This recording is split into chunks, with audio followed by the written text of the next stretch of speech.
Hi, I'm Doug Keck, and welcome to EWTN's Bookmark. Our guest author, great friend of ours, Dr. Guarendi of radio fame and TV fame, Thinking Like Jesus, The Psychology of a Faithful Disciple, published proudly by EWTN Publishing. That's what we'll be talking about. Also talking a little bit about, at the end of the show, being a grandparent, just like being a parent, only different. Speaking of only different, you are quite different, I am Dr. getting Ray. a little tired of having to write books just to get to visit with you. That's right, that's right. Well, that's the price you pay to be on Bookmark. And you seem to be fairly prolific, so it doesn't seem to be a problem. I've discovered the secret to writing a lot of books. And is? You can't worry about them being very good.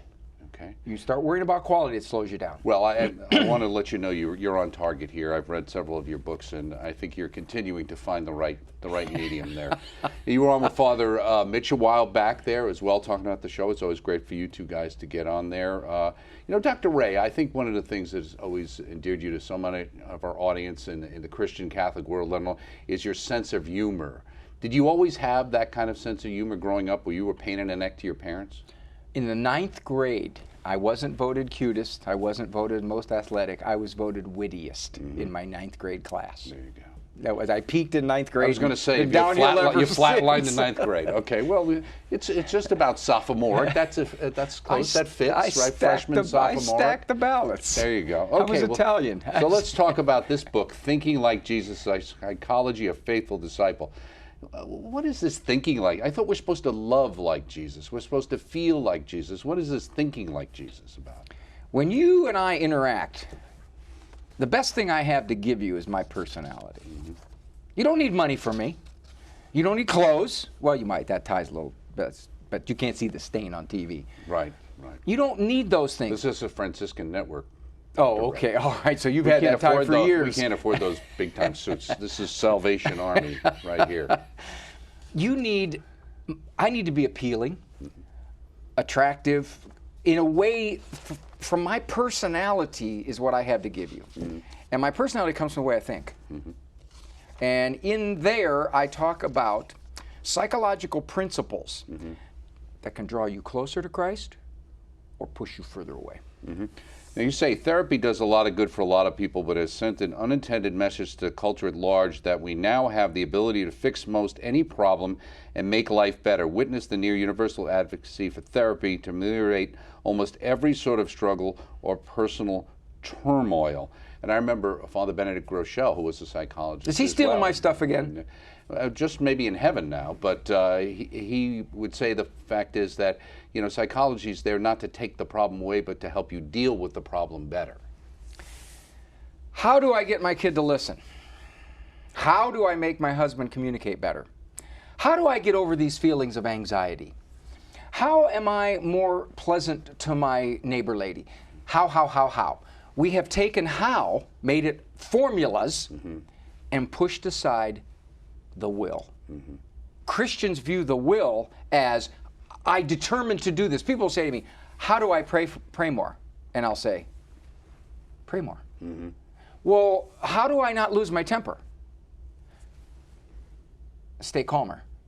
And of course, they look at me and say, I'm not paying $80 for that. I was going to say, is this free advice, I hope? This is Lucy's nickel advice, or what? That's where you start. You start with the will. That's the first part of thinking like Jesus. You don't start with the psychological formulas. So you're not a Nietzschean will to power or something? No, you start with the will to act. Remember Nike, just do it? Well, that's what you talk about in the book. That's not a bad phrase. Right. I don't like going to nursing homes. I feel uncomfortable there. You know, the smell of urine, and those people don't really know, and then one lady's screaming. I'm just not comfortable there. Your aunt is there. Right. Just do it. Right.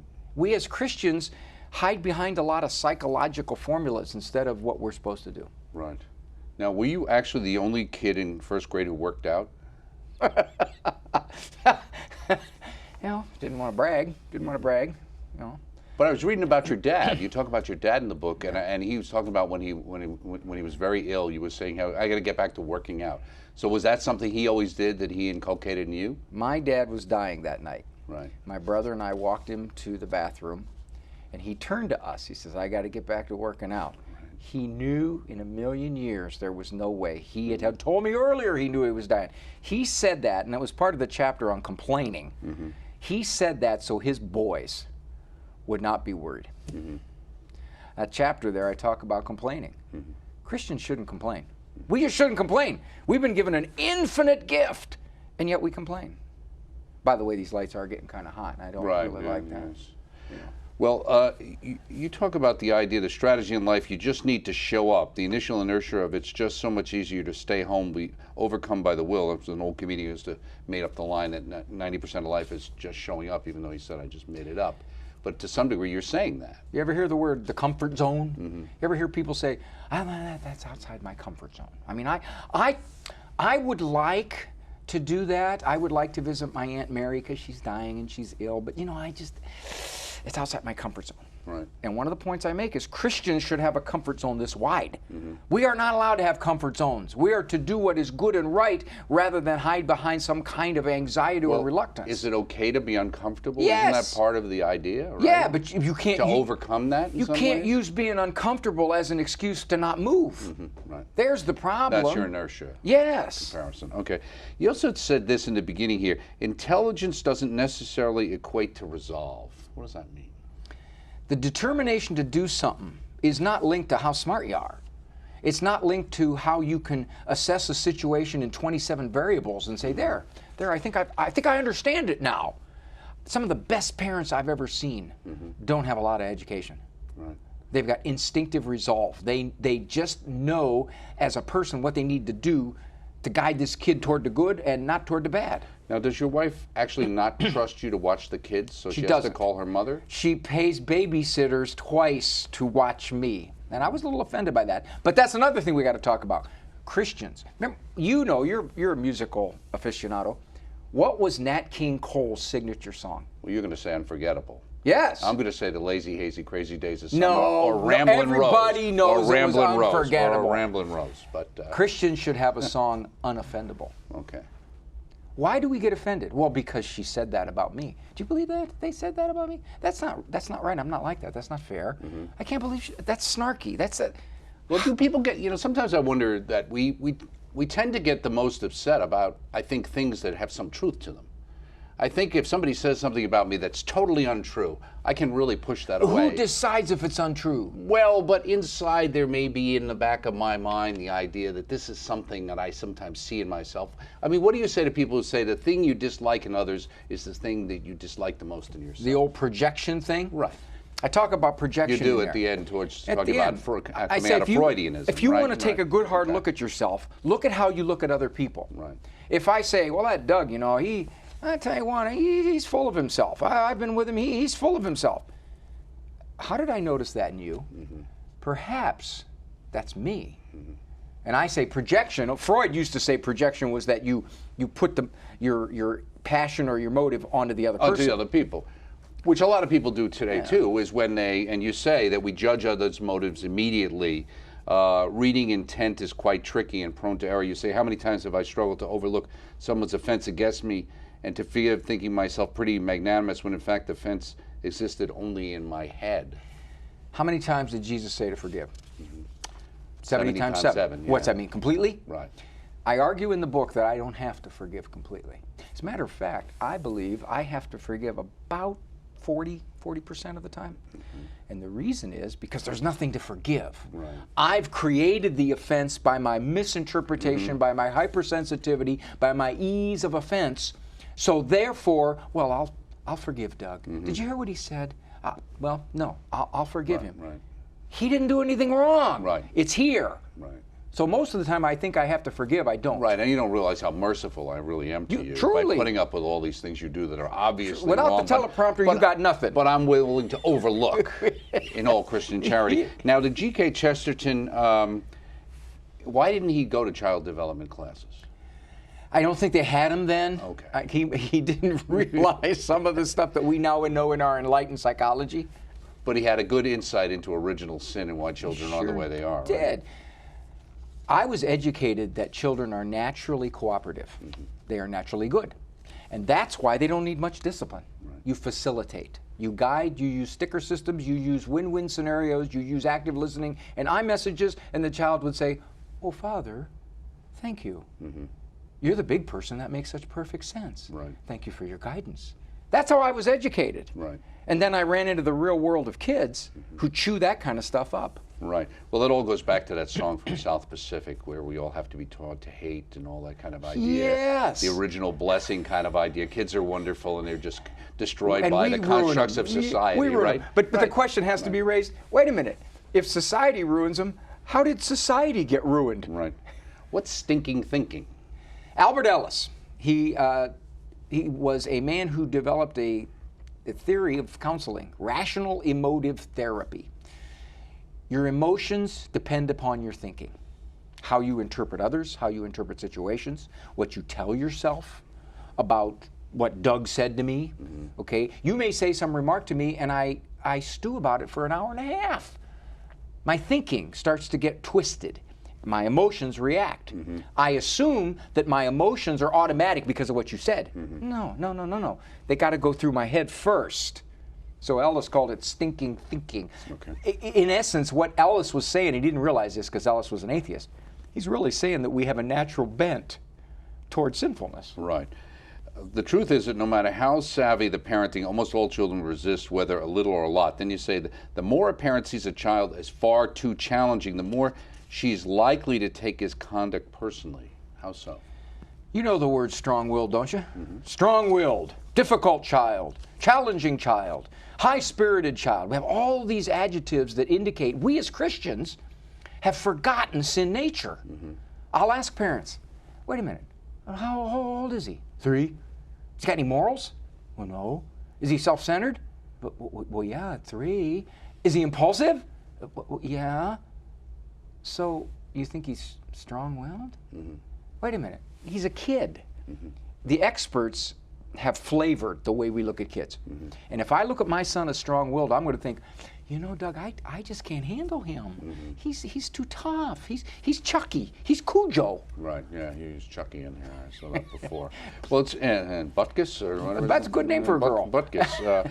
But I think sometimes with that too, in the therapeutic society we live in, what you kind of talk about here is that in some ways, when you're having an issue with a child, it's easier to label and say, well, it's some sort of disease or ailment. Well, then it's not my fault, right? You always look here first. I do marriage counseling. Sorry, it always happens when I say this. Once every 5 or 6 years, I'd like somebody to come in my office and begin with this. I'm here because I realize I'm extremely difficult to live with. And I brought my spouse in to help me look at myself. Right. Just every 5 or 6 years, baby. That's right. You have to check his breath if he said that. Yes. Okay. So you say, I have little problem loving the saints in my life. It's the sinners, all of us, who can push my mercy to its edges. I don't want to have to downplay someone's sins to enable myself to love them better. I'm called to love even as someone's faults become more apparent to me. So what do you do if you're not, how do you deal with a situation where you honestly have, you talk about the toxic person, et cetera, or the holy or the jerk, So what if you do have somebody who does obviously have these things and you're called to still love them? How do you do that? It is easy for me to come to a quick conclusion. I meet you, we talk for 6 minutes.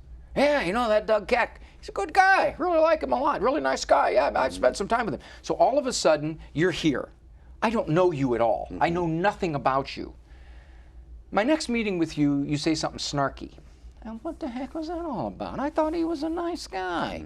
So my point is, be careful about adulating people too quickly because you're going to get disappointed when you see they're sinners. Right. And the come down is a lot harder than if I say, well, he seems like a nice guy. I talked to him for 6 minutes. Well, I know him this much. And that's the point you make in the book. The fact is that there's actually very few people you know very well. That's true. There was a great line from a movie where a guy said, you don't know me. You knew me very well for a short time 20 years ago. That's very good. And so you don't really know me. How many movies you watch anyway? I worked on American Movie Classics. Believe me, I love old movies. One needn't sacrifice moral truth to be likable. So then what do? That's in the Holy or Jerk chapter. When I was in the evangelical world, I was always told, people are upset with Christians because they know that we're convicting them. Our moral patterns, our moral stances, down deep, affect them. And I remember thinking, well, that may be true sometimes, but I wonder if am I holy or am I a jerk? because I can come across with my moral stance as I'm superior to you. I'm going to tell you what's right and wrong, but in my tone, I'm going to make it clear you just haven't risen to my level of holiness. And I think that turns more people off than just about, look what did to our Lord. Right. He had his roughest words for folks like that. The Pharisees. Yeah. Right, exactly. Now, have you ever been pulled over for stealing a Christian's car? No,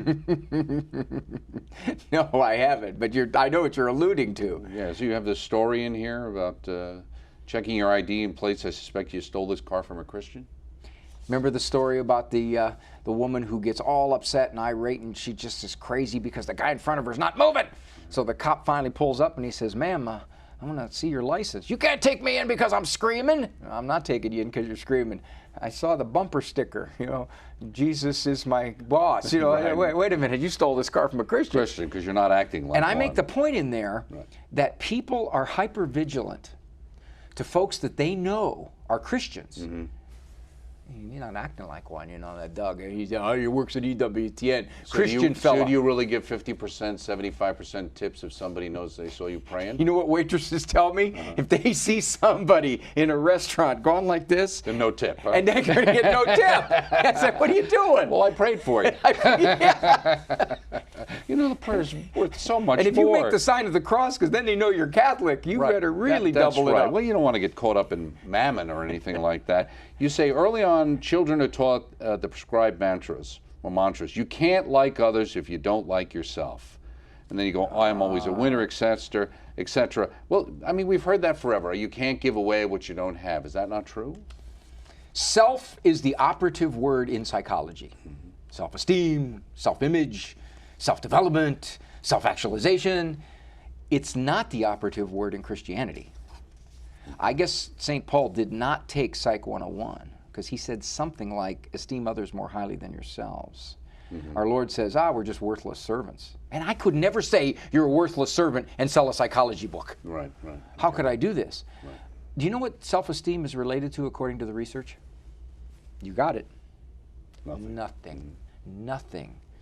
When you chase self-esteem, you become self-centered. Self-esteem comes from the understanding, I got assets, I got liabilities in my personality. right. That's who I am, but God loves me infinitely anyway. Well, isn't that what true, humility means? Is accepting yourself as God made you, in a sense, not putting yourself down. Yeah, you're not a False spiritual worm. Worms, That's not right. humility. And even the time, sometimes when people say, "Well, you have to admit that God loves you just the way you are." Of course He does. Just like your parent loves you just the way you are. Doesn't mean He wants you to stay that way, Yes. or that He thinks that everything you're doing is correct. My humility is something I'm very proud of. Right. Something I've really worked on, Right. to be obvious. I've seen that. Yes. And I'm happy it's a long-range plan that you're working on right now. Is it normal? Supersedes far more critical questions. Is it right or good? Yeah. In my career as a psychologist, I have seen it shift from what is the right thing to do to, is this normal? I really get anxious sometimes when I go to church and I have to sit toward the back. Is that normal? Or my son, he's got this temper, and he'll swing. Is that typical? Is that typical for that age? We've pushed the "is it right and good" question aside for the psychological question, is it normal? And if it's normal, then by definition, it's okay. My son's room's a pigsty. Oh, all adolescents' rooms are that way. That's normal, that's typical, don't worry about it. Well, wait a minute. Maybe you as a parent want to teach him the virtue of some kind of taking care of his stuff. Right. So the right thing is to clean his room. The normal thing is it looks like a landfill. Right.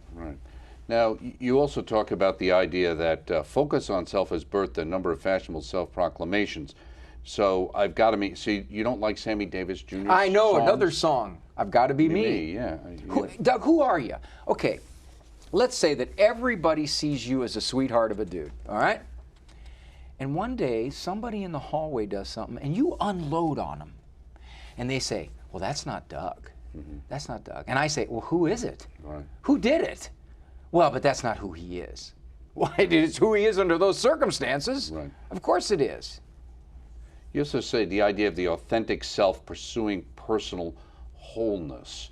I mean, on one level, I heard a priest one time say, the last thing we need to be is totally who we are. That's why we're become Christians, so we can become better than who we are. There are no masks in my personality, and I say to people, it would be good if you had a few masks. Right. Because the authentic self can be really ugly. It's a psychological parallel to sin nature. My authentic self. Let's say I come down here and you want to do this interview, and I say, nah, I'm not with it. I'm just not with it. So that's my authentic self. For that moment, my passion, desire is to not do this, not to talk to you. Right. Well, I better be inauthentic. Right. So when you meet with people, are you not trying to bring them to self-actualization? I haven't used that word since I had to use it when I graduated. Right. So Abraham Maslow's not, he's not in anymore, or is he still in? No, he's not in. But you remember his hierarchy of Oh, needs. sure. Everybody learned that, right? What did he consider needs? He considered acceptance, respect, affection as a need. Mm-hmm. It's a want. It's a strong desire. The problem we have in America, we don't need air. We got it. Mm-hmm. We don't need food. We got plenty of that. We don't need clothing. We don't need shelter. We don't really need safety. Mm-hmm. So now my needs. Well, you know, Doug, I need you to understand me. I need you to recognize that's not the way I am. I need you to show me respect. Mm-hmm. I don't need those things. Right. And when I tell myself I need them, now I'm entitled.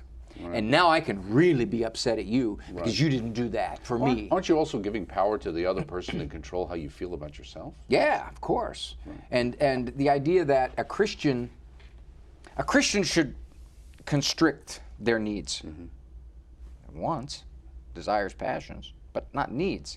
In marriages, that's probably the number one thing that breaks them up, mm-hmm. which I have elevated to the things I'm not getting as my needs. Right, you talk about needs in here, and that's Thinking Like Jesus, the Psychology of a Faithful Disciple. In our closing minutes, I wanted to mention your latest book. You didn't even interview me on that one. Being a Grandparent, just like being a parent, only different. Okay, so besides the age bracket, how is it the same and how is it different? Pros and cons. I talk about the upside and the downside to being grandparents. What happens if you get in trouble with your daughter-in-law because you're giving parenting advice? What happens if it's Christmas time and they think you're overdoing it with a Toys R Us truck? What happens when you have to babysit that kid, but the parents are telling you we don't want you to discipline him? Mm-hmm. So those are kind of the downsides, the practical nitty-gritty. The upsides of being a grandparent are to allow yourself a certain level of spoiling, mm-hmm.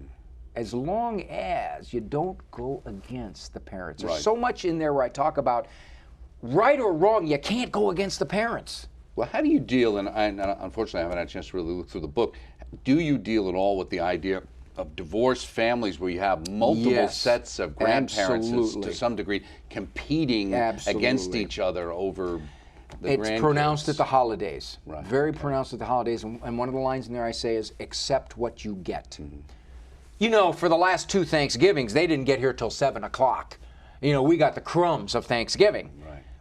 What are you going to gain by forcing that? Right.